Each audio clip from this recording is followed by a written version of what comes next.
ইমামে গজালি রহমাতুল্লাহ আলাইহি প্রতিবেশী কাকে বলে এ বিষয়ে বোঝাতে গিয়ে বলেছেন, আমার বাড়ি যে জায়গায় রয়েছে বাড়ির আশেপাশে 40টা ঘর হলো আমার প্রতিবেশী। কটা ঘর? 40টা ঘর হলো আমার প্রতিবেশী।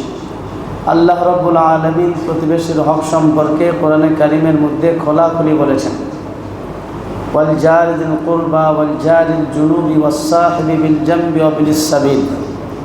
ওয়াল জারি যিল কুরবা, যারা আত্মীয় স্বজন তাদের বিষয় পর্যন্ত হক এসছে। তারপর আল্লাহ পাক বলেছেন ওয়াল জারিল জুনুবি, যারা আশেপাশে বসবাস করে।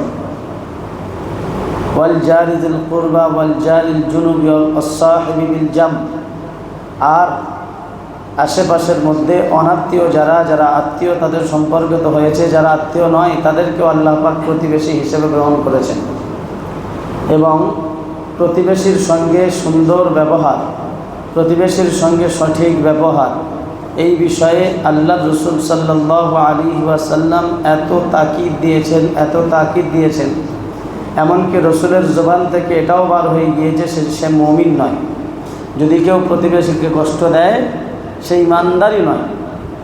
দেখুন ভাই, আমরা নামাজ, রোজা, হজ, যাকাত সমস্ত দিক দিয়ে আলহামদুলিল্লাহ আমাদের আখলাক, আমাদের ইবাদত আমরা অনেক ভালোর দিকে থাকি। কিন্তু দেখা যায় একজন নামাজি ব্যক্তি, ভালো মানুষ, যে আমাদের চোখে ভালো, সবার চোখে ভালো, কোনো ছোটোখাটো কারণ প্রতিবেশীর সঙ্গে হওয়ার কারণে আল্লাহর চোখে সে খারাপ হয়ে যায়। কারণ হাদিসের মধ্যে প্রিয় হাবিব সাল্লাল্লাহু আলাইহি ওয়াসাল্লাম বলেছেন, খায়রুল জিরান জিরানুহু, সবচাইতে আল্লাহ পাকের কাছে উত্তম প্রতিবেশী সে যে তার নিজের প্রতিবেশীর কাছে উত্তম। মানে হাদিসের ভাষ্য অনুযায়ী এতটুকু বোঝা গেল, এর মর্মার্থ যে যদি কেউ তার প্রতিবেশীর কাছে ভালো না হয় তাহলে আল্লাহর কাছে সে ভালো প্রতিবেশী হিসেবে গণ্য নয়। খায়রুল জিরান ইনদাল্লাহ জিরানুহু, কেউ যদি আল্লাহর কাছে উত্তম প্রতিবেশী হিসেবে আল্লাহর কাছে গ্রহণ করা হয় তাহলে সেই হবে যে তার নিজের প্রতিবেশীর কাছে উত্তম। প্রতিবেশী বলতে কাকে বোঝালাম? চাই সে আত্মীয় হোক, চাই সে আত্মীয় না হোক, চাই সে যেই হোক, আমার বাড়ির আশেপাশের 40 ঘর এটা আমার কি প্রতিবেশী। অন্যান্য উলামাদের মত হলো যে যখন এলাকা বড় হয়ে যায় তখন কমসে কম বাড়ির আশেপাশের ঘরগুলো 40টা ঘর, এটা হুদুদ একটা বর্ণনা করেছেন ইমাম গজালি রহমাতুল্লাহ। কিন্তু এতটুকু বোঝা যায় কমসে কম আমার বাড়ির চারিদিকে যতগুলো বাড়ি রয়েছে এটা আমার নিকট প্রতিবেশী। এই সম্পর্কে ইনশাআল্লাহ আমরা আলোচনা করব। তারপরে যদি সময় থাকে সাধারণ মুমিনের বা সাধারণ মুসলমানের যে হক সে সম্পর্কে আলোচনা করব। প্রতিবেশীর হক এত কড়াকড়ি কেন? আম্মাজান আয়েশা সিদ্দিকা রাদিয়াল্লাহু তাআলা আনহা এবং হযরত আবু হুরায়রা রাদিয়াল্লাহু তাআলা আনহু, এনাদের থেকে রিওয়ায়াত বর্ণনা হয়েছে, আল্লাহ রাসূল সাল্লাল্লাহু আলাইহি ওয়াসাল্লাম বলেছেন, আল্লাহ পাক রব্বুল আলামিন জিবরাইলের মাধ্যমে প্রতিবেশীর বিষয়ে এত আমাকে আগাহ করেছেন, এত আমাকে সতর্ক করেছেন যে আমার মনে হলো যে হয়তো একটা সময় আসবে প্রতিবেশীকে উত্তরাধিকারী বানিয়ে দেবে। উত্তরাধিকারী বলতে যেমন পিতা মারা গেলে তার সম্পদের অধিকার হয় তার সন্তানদের, ঠিক এই রকম মা মারা গেলে তার সন্ততিরা যে অধিকার পায়। তো বোঝা গেল কোনো মানুষ মারা যাওয়ার পরে সে তো দুনিয়া থেকে নিয়ে যাওয়ার মতো তার কিছু থাকে কি, সব কিছু দুনিয়ায় রেখে যায়, কিন্তু তার ওয়ারিস বা তার উত্তরাধিকার সূত্রে কেউ সেই মালগুলো পায়।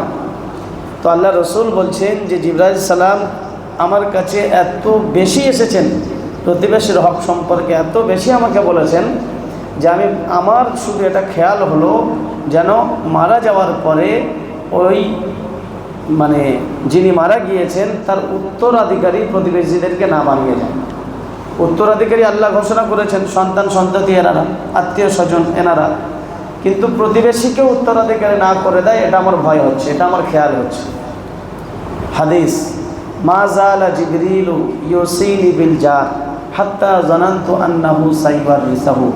আল্লাহ রাসূল বলছেন এত অধিক পরিমাণে আমার কাছে এসেছেন আর প্রতিবেশীর বিষয়ে বলেছেন, আমার খেয়াল হলো যেন এনারা মানে আল্লাহর তরফ থেকে জিবরাইল আমাকে প্রতিবেশীকে ওয়ারিস না বানিয়ে দেয়। তাহলে প্রতিবেশীর হক কতটা কড়াকড়ি। এমনকি সহিহ বুখারীর রিওয়ায়াতের মধ্যে এসছে আল্লাহ রাসূল সাল্লাল্লাহু আলাইহি ওয়াসাল্লাম বলছেন, আল্লাহু লা ইউমিন, আল্লাহু লা ইউমিন, আল্লাহু লা ইউমিন। 3 বার আল্লাহ রাসূল কসম খেয়েছেন। রসুলের কথা কসম খাওয়ার তো কোনো দরকার নেই, তাও সাধারণত মানুষের দিকে লক্ষ্য করে মানুষ যখন কসম খায় তার কথাটার মধ্যে কোনো সন্দেহ থাকে না। রসুলের কথার মধ্যে তো সন্দেহ এমনিতেই নেই, কিন্তু মানুষের দিকে উম্মতকে শেখানোর জন্য, উম্মতের দিকে তাকিদ করার জন্য আল্লাহ রসুল 3 বার কসম খেলেন যে আল্লাহর কসম করে বলছি সে ব্যক্তি মুমিন হতে পারে না, আল্লাহর কসম করে বলছি সে ব্যক্তি মুমিন হতে পারে না, আল্লাহর কসম করে বলছি সে ব্যক্তি মুমিন হতে পারে না। জিজ্ঞাসা করা হলো, কিলা ইয়া রাসূলুল্লাহ, কিলা মান ইয়া রাসূলুল্লাহ, সে ব্যক্তিকে? আল্লাহ রসুল বললেন, আল্লাযী লা ইয়ামানু জারুহু বাওয়াইকা। যদি কোনো ব্যক্তি এমন হয় যে তার কথার দ্বারায়, তার চালচলনের দ্বারায়, তার আখলাকের দ্বারায়, তার কথাবার্তা, তার কাজে কর্মে তার কোনো প্রতিবেশী যদি কষ্ট থেকে নিরাপদ না থাকে, তাহলে সে ব্যক্তি কখনো মুমিন হতে পারে না। আমরা তো নামাজ, রোজা, হজ, যাকাত খুব আমরা এদিকে ভ্রুক্ষেপ করি, কিন্তু কোনো কারণবশত দেখা যাচ্ছে রসুলের এই ফরমান অনুযায়ী আমরা ইমানদারের লিস্টে আমরা নেই। এইদিকে আমরা একটু খেয়াল করি না, কারণ এ সম্পর্কে আমাদের অতটা গুরুত্ব আর অতটা ধ্যান আমাদের এদিকে থাকে না। অথচ আল্লাহ রসুল বলছেন, কসম করে করে 3 বার কসম খেয়ে বলছেন যে যদি কারোর প্রতিবেশী তার কথাবার্তা, তার কার্যকলাপ, তার কোনো ব্যবহার থেকে, কষ্ট থেকে যদি প্রতিবেশী না নিরাপদ থাকে, তাহলে সে মুমিন হতে পারে না। মুমিনের খাতায়তে নামটা বাদ দিচ্ছেন কে? কে বাদ দিচ্ছেন? আল্লাহ রসুল বাদ দিচ্ছেন। রসুল নিজে নিজে কোনো অধিকার রাখেন না, বরঞ্চ আল্লাহ পাকের তরফ থেকে। আল্লাহ পাক এই জন্য কোরআনে কারিমের মধ্যে বলেছেন, ওমা ইয়ানতিকু আনিল হাওয়া ইন হুয়া ইল্লা ওয়াহয়ুন ইউহা। আমার প্রিয় হাবিব যা কিছু বলেন, কোনোদিন তার নিজের তরফ থেকে একটা শব্দ তিনি উচ্চারণ করেননি। ওমা ইয়ানতিকু আনিল হাওয়া ইন হুয়া ইল্লা ওয়াহয়ুন ইউহা। হ্যাঁ, আল্লাহ পাক যেটা ওহী করেছেন রসুল সেটাই বলেছেন। রসুলের জবান থেকে বারবার অর্থ হলো ওটাই ওহী আর ওটা আল্লাহর তরফ থেকে হুকুম। তার মানে কি ডাইরেক্ট বাদ দিলেন কে? আল্লাহ বাদ দিলেন। কাকে? যে প্রতিবেশীকে কষ্ট দেয়, প্রতিবেশী যার কষ্ট থেকে নিরাপদ নয়। আল্লাহ যদি কাউকে মুমিনের খাতা থেকে বাদ দেয়, করার কিছু থাকবে কারণ? হ্যাঁ, কি ভুলের কারণে করলেন? যে প্রতিবেশী তার কষ্ট থেকে মাহফুজ নয়, নিরাপদ নয়। সেই বুখারীর 6 থেকে 7 নম্বর একটা রিওয়ায়াত এসছে, মান সালিমাল মুসলিমুনা মিন লিসানিহি ওয়া ইয়াদিহি। মুমিন সেই ব্যক্তি হতে পারে না যতক্ষণ পর্যন্ত তার কথা, তার কাজকর্ম, তার হাত থেকে অপর মুমিন নিরাপদ না থাকে।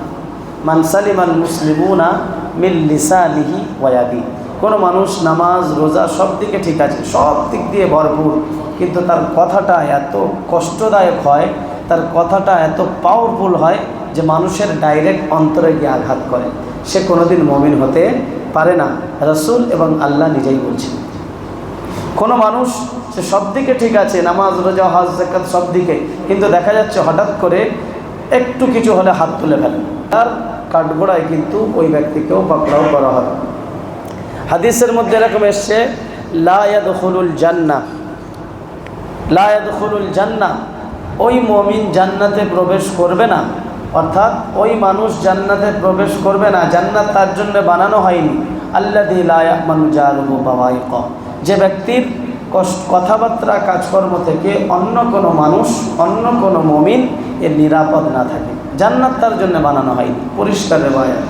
আরও রিওয়ায়াতের মধ্যে এসছে যে আল্লাহ রাসূল সাল্লাল্লাহু আলাইহি ওয়াসাল্লাম বলছেন, প্রতিবেশীর হক এতটা গুরুত্বপূর্ণ, লাইসাল মুমিনুল্লাযী ইয়াশবা ওয়া জারুহু জাইউন জামবুহু।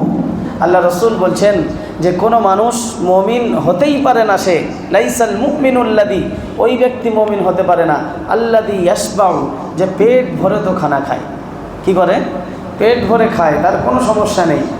ওয়া জারুহু জাইউন, আর তার প্রতিবেশী ভুকা থাকে, খাবার পায় না, কষ্টর সঙ্গে তার চলে। যদি কোনো প্রতিবেশী এমন হয়, তাহলে লাইসাল মুমিন, ওই ব্যক্তি মুমিন হতে পারে। কত কঠিন কথা দেখো। আমরা সাধারণত কিছু মনেই করি না, আমার বাড়ি হচ্ছে একটা রেওয়ায়ত, পূর্ণ রেওয়ায়ত আমি নিয়ে আসবো ইনশাআল্লাহ। তার মধ্যে আল্লাহ রসুল নিজেই এক একটা হক ধরে ধরে বলেছেন, আর যেগুলোকে আমরা হক মনেই করি না, আসবে ইনশাআল্লাহ রেওয়ায়ত। তাহলে এই রেওয়ায়তের মধ্যে কি বুঝতে পারলাম? আল্লাহ রসুল বলছেন লাইসাল মুমিনুল্লাজি, ওই ব্যক্তি মুমিন হতেই পারে না, মুমিন নয়, আল্লাযী ইয়াশবাউ, যে পেট ভরে খানা খায়, ওয়া জারুহু জায়ুন, আর তার আশেপাশের মানুষ, তার প্রতিবেশী ভুখা থাকে, তাদের খাবার জোটে না। জামবুহু শব্দ অন্য রেওয়ায়াতের মধ্যে এসছে যে তার আশেপাশের যে প্রতিবেশী আছে তারা ভুখা থাকে। তার মানে এর মধ্যে কি বুঝতে পারলাম আমরা? যে আমি মুমিন যদি হই তাহলে আমার জন্য এটাও একটা শর্ত যে আমার আশেপাশের মানুষের একটু খেয়াল রাখা।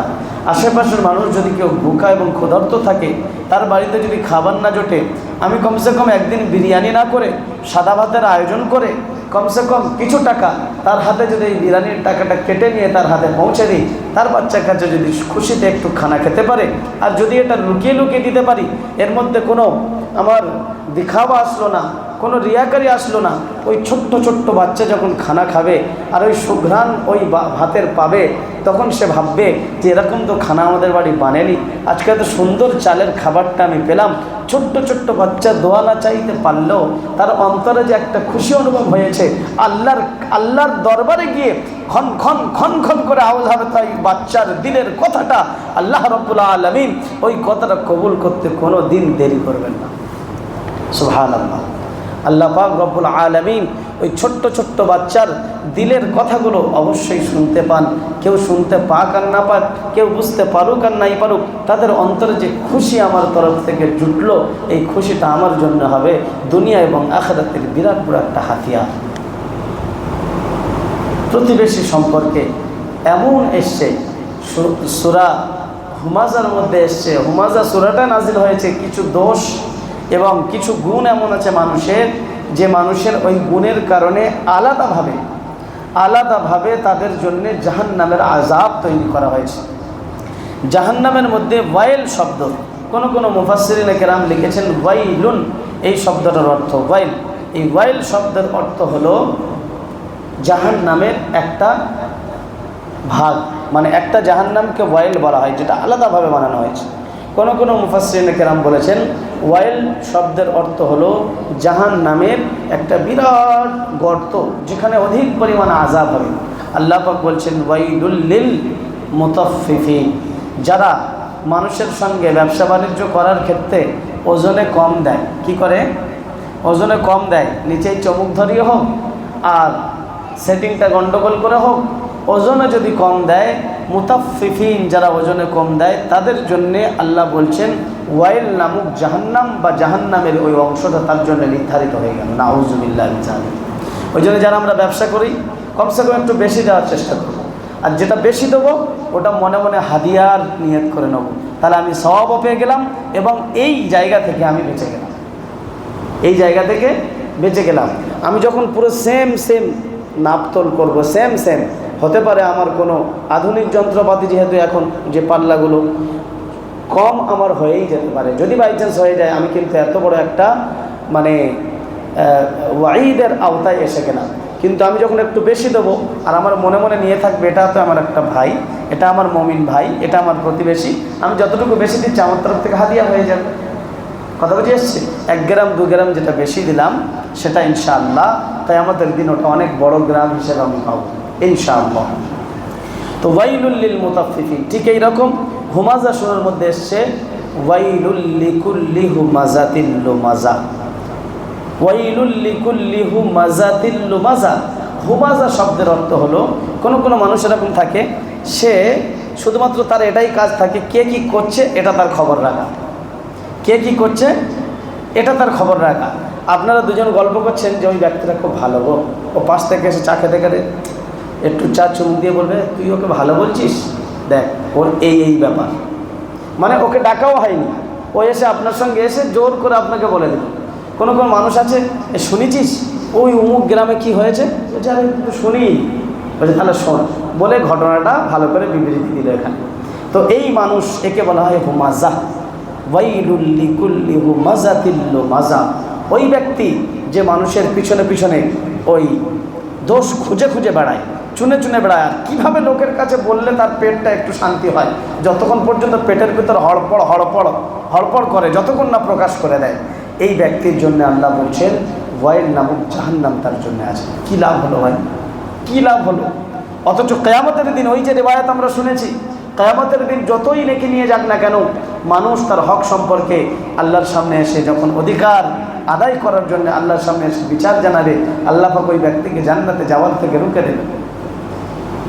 দুনিয়ার জমিনে যত পশু পাখি যা কিছু আছে, কিয়ামতের দিন তাদের হিসাব কী হবে? হাদিসের মধ্যে এটাও এসছে, কোনো একটা গরু, তার মাথায় শিং ছিল এবং সে হৃষ্টপুষ্ট ছিল, ক্ষমতা ছিল, একটা কমজোর গরুকে ঘুতিয়েছে। কি করেছে? ঘুতিয়েছে। তো ঘোতানোর কারণে সে যে কষ্ট পেয়েছে, কিয়ামতের দিন আল্লাহ রাব্বুল আলামিন ইনসাফ এভাবেই কায়েম করবেন। ওই যে কমজোর গরুটা ছিল দুনিয়ায়, ওকে ওই হৃষ্টপুষ্ট বানাবেন আর ওরকম শিং দেবেন। আর এই যে গরুটা যে ঘুতিয়েছিল তাকে কমজোর বানিয়ে একে বলবে তুমি ঘুতিয়ে নাও। এমন করে জন্তু জানোয়ারের হিসাবও, জন্তু জানোয়ারের ইনসাফও আল্লাহ পাক দেবেন। তাহলে সেই দিন আল্লাহ পাকের শ্রেষ্ঠ মখলুক আশরাফুল মখলুকাতকে যে কষ্ট দিয়েছে তার অবস্থাটা কী হবে? গরু ছাগল মহিষ ঘোড়া পশু পাখি এদের তো ওই হিসাব ওইভাবে আল্লাহ পাক ইনসাফ দেওয়ার পরে আল্লাহ হুকুম করবেন কুন তুরাবা, তোমরা মাটি হয়ে যাও। সব মাটি হয়ে যাবে, ওদের ওই পর্যন্ত শেষ। ওদের তো পাকড়াও হবে না, ওদের তো নামায় আমল দেওয়া হবে না, ওদের তো পুলসিরাত পার হতে হবে না, ওদের তো জাহান্নামে থাকতে হবে না। কিন্তু মানুষকে তো এই সমস্ত জিনিসের সম্মুখীন হতে হবে, ওদের তো হিসাব হয়ে গেল। কিন্তু ওই দিন আমি তো যে মানুষকে কষ্ট দিয়েছিলাম ওই কষ্টের কথাও তো ওখানে হবে না। আমি মানুষের যে 2 টাকা ফাঁকি দিয়েছিলাম ওই 2 টাকা ফাঁকি তো আমি তো পকেট করে নিয়ে যাইনি, কারণ দুনিয়াতে তো আমাকে খালি হাত কাফনের মধ্যে জড়িয়ে সাদা কাপড়ে আমাকে তো কবরে রাখা হয়েছিল, আমি তো কিচ্ছু নিয়ে আসিনি। আর আমি হকটা আদায় করব কি করে? ওই যে 1 বিঘা জমিন আমি ঠেলে নিয়েছিলাম, জোর করে দেওয়ালটা একটু 1 হাত দূরে দিয়েছিলাম, আমার জায়গাটা বড় করেছিলাম, ওই জমিন তো আমি সাথে করে নিয়ে যাইনি, তাহলে ওটা আমি আদায় করব কি করে? আর আমি যে ওর পিছনে গীবত করেছিলাম, যে সমস্ত মানুষের কাছে বলেছিলাম, যার কারণে ওর দোষটা মানুষের কাছে চর্চা হয়েছে, ও বদনামি হয়েছে, যত মানুষকে বলেছিলাম, ওই দিন তো আমি সবাইকে জড়ো করে সবার থেকে মাপ চাইয়ে নিতে পারবো না, ওই দিন তো আমার কোনো উপায় থাকবে না। এই জন্য আল্লাহ রাসূল বলেছেন আতাদরুনা মানিল মুফলিস, তোমরা কি জানো যে অসহায় আর একদম অসহায় কাঙ্গাল ব্যক্তি কে হবে? আল্লাহ রাসূলকে যখন বলা হলো মাল্লা দিনার লাহু ওয়ালা দিরহাম লাহু, হে রাসূল আমরা তো জানি যার কাছে দিনার নেই, পয়সা নেই, কিছু নেই, সেই তো গরিব। রাসূল বললেন না না না, আমার উম্মতের মধ্যে গরিব সেই হবে যে অধিক পরিমাণে নেকি কিয়ামতের দিন নিয়ে যাবে, জান্নাতে যাওয়ার জন্য প্রস্তুত থাকবে, খুব খুশি খুশি থাকবে যে আমার নেকির দ্বারা আমি জান্নাতে চলে যাব। এমন অবস্থায় কিছু মানুষ এসে আল্লাহর কাছে বলবে যে আল্লাহ দুনিয়াতে আমাকে গালি দিয়েছিল, দুনিয়াতে আমাকে মেরেছিল, দুনিয়াতে আমাকে বড় ছোট কথা বলেছিল, আল্লাহ চায়ের দোকানে বাজারে দোকানে আমার বিষয়ে খারাপ কথা রটিয়েছিল, অথচ আমি তওবা করে নিয়েছিলাম, আমার গুনাহটা মানুষের কাছে প্রকাশ করেছিল, আল্লাহ আমি গুনাহ করার পরে আপনার কাছে স্যালেন্ডার হয়েছিলাম।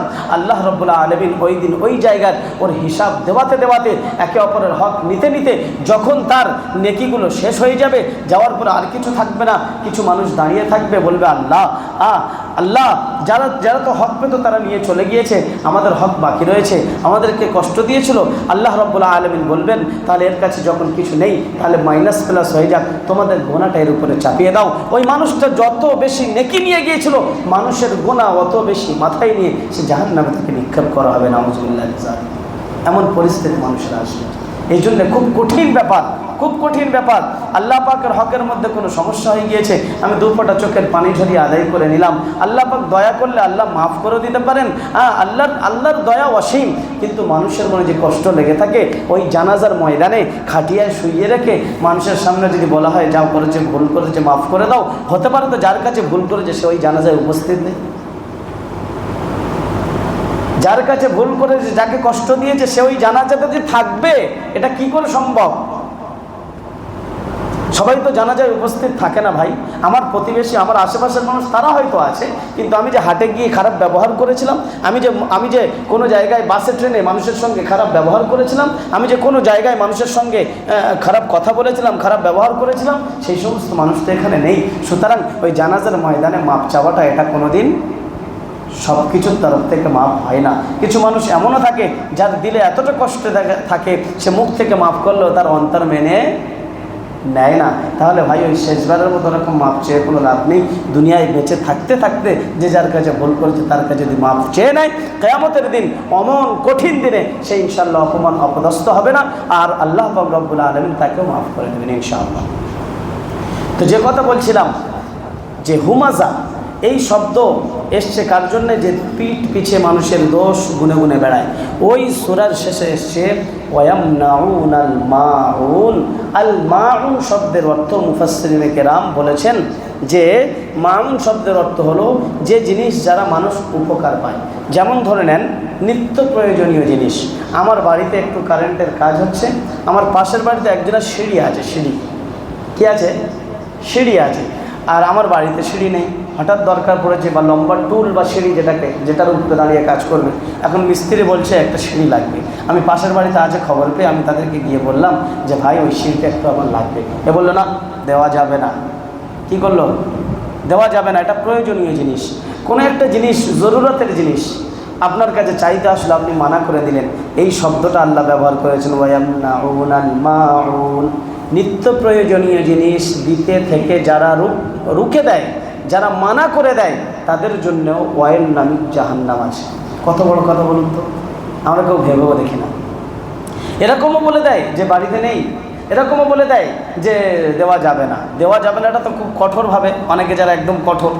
কিন্তু এটাও খেয়াল রাখতে হবে মানুষের হাতের মধ্যে, এটা আমি যে নিয়ে আসলাম, নিয়ে আসার কাদা টাদা লাগিয়ে ফেলে রেখে দিলাম, ঠিক মতো পৌঁছে দিলাম না, সে দেবে কী করে? সে দেবে কী করে? কোনো মানুষের থেকে যখন কোনো জিনিস আমি নেব, সেটা আমার কাছে আমানত। তার মধ্যে কোনো যদি ক্ষতি করা হয়, সেই আমানতের ভরপাই করা দরকার। কারোর থেকে আমি কথা বলে আসলাম, 1 ঘন্টার মধ্যে দিচ্ছি, দেখা যাচ্ছে আমি 2 দিন আটকে রেখে দিলাম। এই ব্যবহারটা কিন্তু, এটাও কিন্তু তার হক নষ্ট করলাম। শুধু তার দিকে তো ধরলে হবে না, দেয়নি এই হাদিসটা বুঝে নিলাম, আর নিয়ে এসে আমি যে গণ্ডগোল করলাম এই হাদিসটাও তো বুঝতে হবে। তাহলে চিন্তা করুন, এটা সামান্য একটা জিনিস, আমরা কিছু মনে করি না, কিন্তু আল্লাহ পাক এইটাও কিন্তু ওই হুমাজা, অর্থাৎ ওই সমস্ত ব্যক্তি যাদের জন্যে ওয়াইল নামক জাহান্নাম, তার মধ্যেও এই ক্যাটাগরির মানুষকেও সামিল করেছেন, যারা নিত্য প্রয়োজনীয় জিনিস মানুষকে দেওয়া থেকে বিরত থাকে। আল্লাহ আমাদেরকে হেফাজত করুন। ইনশাআল্লাহ আমরা মানুষের উপকার করব ইনশাআল্লাহ। সেই দেওয়ার কারণে আল্লাহ পাকের তরফ থেকে আমি অনেক কিছু পাবো। তার তরফ থেকে তো দোয়া পাবো, তার উপকার করার যে সওয়াব সেটা আমি পাবো, প্লাস আল্লাহর তরফ থেকে এক্সট্রা কিছু আমার জন্য থাকবে। আর আল্লাহর তরফ থেকে যেটা এক্সট্রা থাকবে সেটা সাধারণ কিছু থাকতে পারে না। তিনি খালিকুল কায়নাত, তিনি পুরো কায়নাতের সৃষ্টিকর্তা, তিনি রব্বে কায়নাত, পুরো কায়নাতের রব। তার তরফ থেকে যদি আমাকে কোনো গিফট আসে, সেটা কোনো সাধারণ গিফট হবে না। হতে পারে সেটা ওই আমলের ওসিলায় হতে পারে আল্লাহ পাক জান্নাত নসিব করতে পারেন ইনশাআল্লাহ, পারবেন আল্লাহ পাক। কারণ আল্লাহ পাকের কাছেই সব কিছু, আল্লাহর কুদরতের মধ্যেই সব কিছু, আল্লাহর ইচ্ছার মধ্যেই সব কিছু। ওয়া ফাআলুল লিমা ইউরিদ, তিনি যা চান তাই করেন, কেউ তাকে আটকাতে পারে না। মানুষের কোন আমলটা আল্লাহর কাছে পছন্দনীয় হয়? আমরা সবাই হাদিস শুনেছি, একজন ব্যভিচারিণী নারী, ব্যভিচার কত খারাপ গুনাহ। ব্যভিচারীর নারী কি করেছিল? একটা কুকুরকে শুধুমাত্র পানি পান করিয়েছিল। কুকুর এসে কুয়ার ধারে হাত পাক করছে, জিভটা বার করে, আর জিভ থেকে লালা পড়ছে, তার খুব পিপাসা লেগেছে। তার মনে প্রশ্ন জাগলো যে কুকুরটা পিপাসায় কাতরাচ্ছে, এর মধ্যে তো সে ক্ষমতা নেই যে কুয়ায় নেমে পানি পান করবে। ওই ব্যভিচারীর নারী সে কী করলো? তার ওড়নাটা খুলে, ওড়না ভিজিয়ে পানি তুলে নিচড়ে নিচড়ে কুকুরটার মুখে দিল। কুকুরটার দিল থেকে যে দোয়া বার হলো, আল্লাহ পাক বললেন, তুমি আমার নিকৃষ্ট একটা মখলুকের প্রতি এত যদি দয়া দেখাতে পারো, আমি আল্লাহ, আমার উৎকৃষ্ট মখলুক হলো আশরাফুল মখলুকাত মানুষ, আমিও তোমাকে দয়া দেখিয়ে তোমাকে মাফ করে দেব। সুবহানাল্লাহ। দেখুন কোথায় কি দিলেন আল্লাহ। তো এই জন্য আল্লাহ রাসূল সাল্লাল্লাহু আলাইহি ওয়াসাল্লাম বলছেন যে তোমরা কি জানো, হযরত আমর ইবনে শুআইব আন আবিহি আন জাদ্দিহি, আমর ইবনে শুআইব ইনি তানার পিতা, ইনি তানার দাদা থেকে রিওয়ায়াত বর্ণনা করছেন। শুআবুল ঈমানের মধ্যে রিওয়ায়াত এসেছে 5000। তো এই রিওয়ায়াতের মধ্যে আল্লাহ রাসূল সাল্লাল্লাহু আলাইহি ওয়াসাল্লাম নিজেই বলছেন, আতাদরুনা মা হাক্কুল জার, তোমরা কি জানো প্রতিবেশীর হক কি? সাহাবারা বললেন আল্লাহ এবং আল্লাহ রাসূল ভালো জানেন। আল্লাহ রাসূল সাল্লাল্লাহু আলাইহি ওয়াসাল্লাম তখন বললেন, ইদাস্তাআনাকা ফাআনতা, যখন তোমার প্রতিবেশী তোমার কাছে সাহায্য চাই কোনো জিনিসের, তুমি তাকে সাহায্য করো। ওয়া ইদাস্তাকরাজাকা, যখন তোমার কাছে কোনো জিনিসের সে ঋণ চায়, তাহলে আকরাজতা, তাকে তুমি ঋণ দাও। তাহলে যখন সাহায্য চাইবে সাহায্য দাও, যখন সে তোমার কাছে ঋণ চাইবে তখন তুমি তাকে ঋণ দাও, যখন সে অভাবগ্রস্ত হবে ওয়াইদা ফাতাকারা, যখন সে অভাবগ্রস্ত হবে উত্তা আলাই, তো যখন সে অভাবগ্রস্ত হবে কিছু ধন সম্পদ দিয়ে তাকে সাহায্য করো। ওয়াইদা মারিজা উত্তা, যখন তোমার কোনো প্রতিবেশী অসুস্থ হবে তুমি তার সেবা শুশ্রূষার জন্য তাকে দেখতে যাও, যদি সেবা না করতে পারো কমসে কম তার কাছে গিয়ে দুটো ভালো কথা বলো, দুটো ভালো সাজেশন দাও যে অমুক জায়গায় যাও বা অমুকভাবে তুমি চিকিৎসা করো, ইনশাআল্লাহ আল্লাহ ঠিক করে দেবে। ভালো সাজেশন দাও, তাকে দেখতে যাও, তার থেকে দোয়া নাও। হ্যাঁ, আল্লাহ রাসূল সাল্লাল্লাহু আলাইহি ওয়াসাল্লাম বলছেন এটাও কিন্তু প্রতিবেশীর হক। ওয়াইদা আসাবাহু খাইরুন, আর তার কাছে যখন কোনো ভালো জিনিস পৌঁছাবে, ভালো জিনিস সে অর্জন করলো, হান্নাতা, তাকে তুমি কংগ্রেচুলেশন জানাও, তাকে তুমি অভিবাদন জানাও, সুসংবাদ জানাও, আলহামদুলিল্লাহ মাশাআল্লাহ তুমি উত্তীর্ণ হয়েছে এই কাজে, মাশাআল্লাহ। এই নয় যে তোমার একটু ভালো কারবার হয়েছে, একটু শুনে নেওয়ার পরে মালটা একদম কপি করে নিল। কি করে নিল? ওই ডিজাইনটা কপি করে লাগিয়ে দিল, লে এবার ঝগড়া ঠেকা। বলছে ওটা খুব ভালো চলেছে, এসে গল্প করে যে বন্ধুর কাছে, বন্ধু ওটা কপি করে লাগিয়ে দিয়েছে। এবার সামনাসামনি না হলেও কমসে কম মনের মধ্যে একটা রূঢ়তা তৈরি হবে, আর দুজনের বিচ্ছিন্নতা আসবে না, আসবে না, এর থেকে বিরত থাকবে ইনশাআল্লাহ। ভালো আপনাকে বলেছে, আপনার উচিত ছিল আলহামদুলিল্লাহ মাশাআল্লাহ, তোমার আল্লাহ যেমন দিয়েছে আমাদেরকেও দিক। কোনো রকম কোনো হিংসা মনের মধ্যে না নিয়ে আসা, তার জন্য অভিবাদন জানানো। ওয়াইদা আসাবাতহু শাররুন, আর যখন তার মুসিবাতুন, যখন তার কোনো মুসিবত আসবে তখন কি করবে? তার জন্য তুমি তাজিয়াত করবে। তাজিয়াত করবে মানে তাকে তুমি সমবেদনা জানাবে। তার কোনো কষ্ট এসছে, এই না বলা যে হয়েছে ঠিক হয়েছে, এরকম না বলা, তাকে কি বলা? আহা তোমার এই যে কষ্টটা হয়েছে এর জন্য আমিও সংবেদনশীল, আমিও সমবেদনা পোষণ করছি, আমারও কষ্ট হচ্ছে, আল্লাহ তোমাকে এর থেকে উদ্ধার করুক, এরকম ব্যবহার করা। আরও এই রিওয়ায়াতের মধ্যে কী এসছে দেখুন, আল্লাহ রাসূল সাল্লাল্লাহু আলাইহি ওয়াসাল্লাম এরকম খোলাখুলি বলছেন যে ধরে নাও তোমার প্রতিবেশীর একটা ছোট্ট বাড়ি আছে, আর তুমি তার পাশে একটা বড় বাড়ি বানাতে চাচ্ছ, তার থেকে অনুমতি নাও। যদি বলে এ তো আমার জায়গা, আমি কেন অনুমতি নেব? হাদিসের পরিভাষায় এসে আল্লাহ রাসূল বলছেন যে ওয়ালা তাস্তাতিল বিল বুনিয়ান ফাতুহজিব আনহুর রিহা ইল্লা বিইজনি, তুমি কোনো প্রতিবেশীর পাশে একটা লম্বা বাড়ি বানাচ্ছ, ফাতুহজিব আনহুর রিহ, ওই বাড়ি বানানোর কারণে ওর বাড়িতে হাওয়া আটকে যাচ্ছে, হাওয়াটা পৌঁছাচ্ছে না। আল্লাহ রসুল কোন দিকে খেয়াল করাচ্ছেন উম্মতকে দেখুন, হাওয়া আটকে যাবে, এই জন্য তুমি তার অনুমতি নিয়ে নাও। জায়গাও তো আমার, বাড়িও তো আমি বানাবো, কিন্তু ওই প্রতিবেশীর কাছে গিয়ে যদি বলি আমার তো 4-5টা বাচ্চা, আমার বাড়ির দরকার আছে, আমার জায়গাটায় আমি একটু বাড়ি উঁচু করতে চাই, ওই প্রতিবেশী কোনোদিন আপনাকে মানা করবে না, বরঞ্চ তার অন্তর থেকে একটা দোয়া বার হবে যে আমি গরিব মানুষ, আমার কাছে কমসে কম এতটুকু তো শুনিয়েছে যে বড় বাড়ি বানাবো, হাওয়াটাও আটকে যাবে, তোমার কোনো সমস্যা নাই তো? কোনো মানুষ এমন আছে সে বাধা দেবে? কোনোদিনই বাধা দেবে না, তার জায়গা সে করছে, এতটুকু অনুমতি নেওয়া। হাদিসের ভাষা ওয়ালা তাস্তাতিল বিল বুনিয়ান ফাতুহজিব আনহু রিহা ইল্লা বিইজনি। এই রিওয়ায়াতের মধ্যে এসছে ওয়াইদাশতারাইতা ফাকিহাতান, যখন তুমি কোনো ফল কিনবে, কোনো খাবার, ফল শুধু এখানে বলা হয়েছে, কোনো খাবার কিনবে, ওয়াইদাশতারাইতা ফাহদিলা, তোমার আশেপাশের প্রতিবেশী তাকে তুমি একটু হাদিয়া করো। ফাইল্লাম তাফআল, যদি তুমি এতটুকু না করো, ফাআদখিলহা সিররান, কমসে কম কালো পান্নি করে নিয়ে, কালো কাগজে নিয়ে বা গাড়ির ডিগ্গিতে নিয়ে লুকিয়ে লুকিয়ে নিয়ে যাও, যাতে করে কোনো প্রতিবেশী তোমার ওই খাবারটা দেখতে পেয়ে কষ্ট না পায়, তাদের মনের মধ্যে এটা না আসে আহারে আমার বাচ্চাদেরকে আমি কোনোদিন এটা খাওয়াতে পারছি না, আর এই বাড়িতে প্রতিদিন যাচ্ছি। দেখুন আল্লাহ রাসূল সাল্লাল্লাহু আলাইহি ওয়াসাল্লামের ইনসাফ। যখন তুমি কোনো ফল কিনবে, কোনো খাবার কিনবে, এমনভাবে নিয়ে যাও যেন তুমি লুকিয়ে নিয়ে যাও, যাতে কেউ কষ্ট না পায়।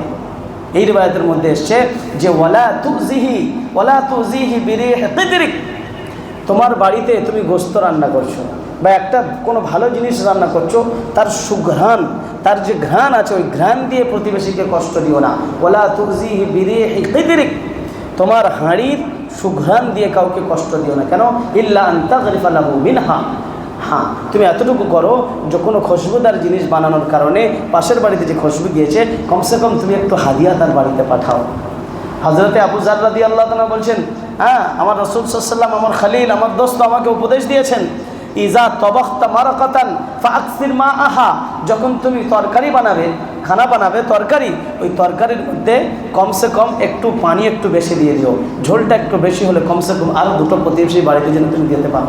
আগে আগে তো এমন ছিল আশপাশের বাড়িতে বাটি করে তরকারি নেওয়া দেওয়া হতো, এখন তো নিজের ভাইকেও নিজের ভাই বলে যায়। আরে শুধু ভাই কেন, অনেক বাবা মা এমন আছে যাদের কাছে সব কিছু পৌঁছায় না, চাপ বাজারেতে কিনে নিয়ে আসছে হোটেল থেকে, এমনি বাড়িতে যে রান্না হয়েছে বাম্মাকে দিয়েছে, আর ওটা দুজন মিলে লুকিয়ে লুকিয়ে খেয়ে নিল। আল্লাহর কাঠগোড়ায় কিন্তু দাঁড়াতে হবে। আপনি সবার সামনে ফাঁকি দিতে পারেন, আল্লাহর সামনে কখনো ফাঁকি দিতে পারবেন না। প্রতিবেশীর হক সম্পর্কে আল্লাহ রাসূল সাল্লাল্লাহু আলাইহি ওয়াসাল্লাম মানুষকে এতটাও বুঝিয়েছেন, তাহলে আমাদের কেমন চলতে হবে। ইনশাআল্লাহ আমরা নিয়ত করি আমাদের কথার দ্বারায়, আমাদের কাজের দ্বারায় কোনো কাউকে কষ্ট দেবো না, ইনশাআল্লাহ নিয়ত করি। আর কোনো মানুষের দোষ, কেউ কোনো গুনাহ করেছে, কেউ কোনো দোষ করেছে, ওই দোষটা আমি শুনলাম, এই পর্যন্ত আমি চুপ থাকবো ইনশাআল্লাহ। হতে পারে যে ওই দোষটা চুপ থাকার কারণে, কারণ হাদিসের মধ্যে এসছে আল্লাহ রাসূল সাল্লাল্লাহু আলাইহি ওয়াসাল্লাম বলছেন, কেউ যদি কোনো ব্যক্তির দোষকে গোপন রাখে, আল্লাহ রাব্বুল আলামিন কিয়ামতের দিন ওই ব্যক্তির দোষকে গোপন রাখবেন। আর যদি কেউ কারোর দোষকে, আমি ধরে নেন কারোর দোষকে মানুষের সামনে বলে দিলাম, হঠাৎ দেখা গেল সে গুনাহ করার পরে সে কিন্তু তওবা করে নিয়েছে, আল্লাহর কাছে সে প্রিয় হয়ে গেল, আর আমি ওই দোষটা বলার কারণে যত মানুষের কানে কানে পৌঁছাচ্ছে আমি গুনাহগার হতে থাকছি, আর সবাইকে আমাদের দিন আমার বিরুদ্ধে সাক্ষ্য দেবে যে অমুক ব্যক্তিটা আমাকে বলেছিল। কিসের দরকার? এত মাইনাস হয়ে গেল, এত ক্ষতি হয়ে গেল। ইনশাআল্লাহ আমরা এদিকে খেয়াল রাখবো।